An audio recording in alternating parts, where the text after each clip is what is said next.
नमस्कार. स्वतःला नव्याने घडविण्याच्या या व्हिडिओ सिरीजमध्ये आपल्या सर्वांचं मनापासून स्वागत आहे. आणि आपली चातुर्य क्षमता छान विकसित करण्याच्या या नवीन व्हिडिओला सुरुवात करण्याआधी मी जान्हवी आपल्या सर्वांना विनंती करेल माझ्या चॅनलला सबस्क्राईब करण्यासाठी.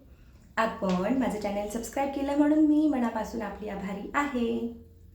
तर आता आपण आपलं सर्व लक्ष आपण कोणत्या भावनेतून जात आहोत या क्षणाला तिकडे घेऊन येऊया.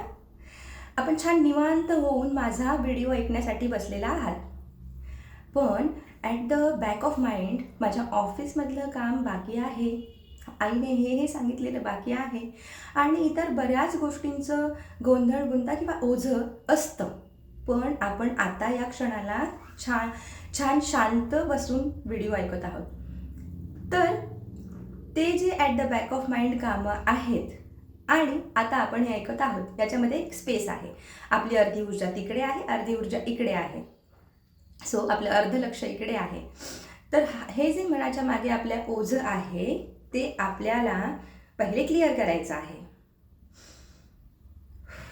नाकाने लांबवर खोलवर श्वास सहज आत घ्यायचा आहे आणि तोंडाने बाहेर सोडायचा आहे आणि हे सर्व ओझं रिलीज झालं आहे असं हेतू मनात धरायचा आहे. आपण ह्युमन बिईंग्ज इतके सामर्थ्यशाली आहोत की मनात हेतू धरल्याप्रमाणे आपलं काम सहजतेने होऊ शकतं. फक्त आपण आपल्या या पॉवरचे इन्चार्ज बनत नाहीत, एवढंच काहीतरी अंतर आहे. सो आता जेव्हा आपण पूर्णपणे निवांत झाला आहात, सेटल झाला आहात, तर आता पुन्हा एकदा विचार करा की आपण या क्षणाला कोणत्या भावनांमधून जात आहात. कारण या ज्या भावना आहेत, आपण नवीन काहीतरी शिकत आहात, आपल्याला आनंद वाटत आहे, आपल्या विकासासाठी प्रगतीसाठी आपण काहीतरी ऐकत आहोत, आपली विकसित होण्याकडे आपली प्रगती होण्याकडे आपण एक पाऊल उचलत आहोत आणि या गोष्टीचा आनंद आणि समाधान वाटत आहे. आपण मे बी या भावनेतून जात असाल किंवा इतर कोणत्याही भावना आपण अनुभवत असाल. आपण जर मित्रमैत्रिणींसोबत असू तर आपल्याला छान आनंदी उत्साही वाटत असतं आणि मग आपण या आनंद आणि उत्साहाच्या भावना वारंवार आकर्षित करतो. आपण या मोमेंटला ज्या भावनेतून जात आहोत त्याच भावना वारंवार आकर्षित करतो. आपण संबंधातील एखाद्या समस्येमधून जात असाल तर आपण बघू शकता की ती समस्या आपली कधीच संपत नाही आहे. तर आरोग्यासंदर्भातील ती समस्या आपल्याला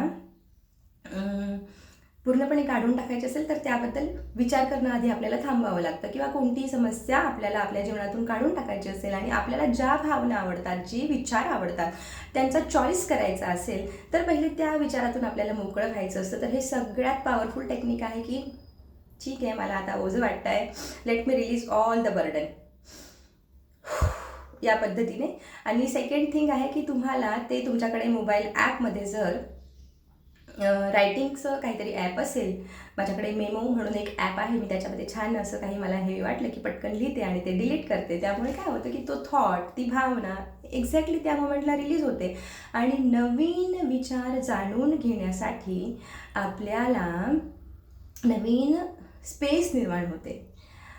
त्यानंतर आता अशा पद्धतीने आपण जेव्हा स्वतःच्या भावनांवरती आणि विचारांवरती काम करायला सुरुवात करतो तेव्हा आपण आपल्या जीवनाचे इन्चार्ज बनत असतो. प्रत्येक क्षणाला एका क्षणाला आपण आपल्या जीवनाचे, आपल्या लाईफचे इन्चार्ज बनत असतो.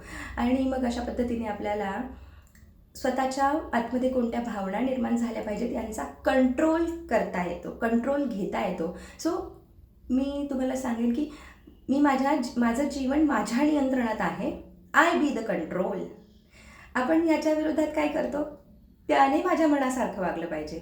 आपण दुसऱ्याच्या जीवनावरती नियंत्रण निर्माण करण्याचा प्रयत्न करतो आणि मग तिथे आपण आपली सर्व ऊर्जा खर्चून टाकतो. आपण आपल्या जीवनाचं रिमोट कंट्रोल त्यांच्या हातामध्ये दिलेलं असतं आणि मग त्याने माझ्या नियंत्रणात राहावं, त्याने माझ्या कंट्रोलमध्ये राहावं, या ऊर्जेतून वावरताना आपल्याला स्वतःचं कंट्रोल, स्वतःचं इन्चार्ज कधीच बनता येत नाही. आणि म्हणून आपल्याला स्वतःचं इन्चार्ज बनायचं असेल तर स्वतःवरती काम करायचं आहे, स्वतःच्या भावनांना समजून घ्यायचं आहे, अनुभवायचं आहे. आणि आपल्याला ती आवडते का, वी हॅव चॉईस. आपल्याला प्रत्येक गोष्टीचा चॉईस आहे, पण आपण आपली ही आवड ओळखून घेण्याचं, जाणून घेण्याचं, निवडण्याचं सामर्थ्य कधी वापरत नाहीत आणि त्यामुळे मग आपल्या जीवनामध्ये खूप मोठ्या प्रमाणावर गोंधळ निर्माण झालेला असतो. सो आपल्याला आपल्या या आवडीचं निवड क्षमतेचं सामर्थ्य सातत्याने वापरायचं आहे, प्रत्येक क्षणाला वापरायचं आहे. मला ही भावना अनुभवायची नसेल तर let me release it out of me. आणि त्याच्यानंतर नवीन काय याचा अंदाज आपल्याला यायला सुरुवात होते. सो होपफुली आपल्याला हा व्हिडिओ आवडला असेल, समजला असेल. लाईक आणि शेअर करायला विसरू नका. थँक्यू.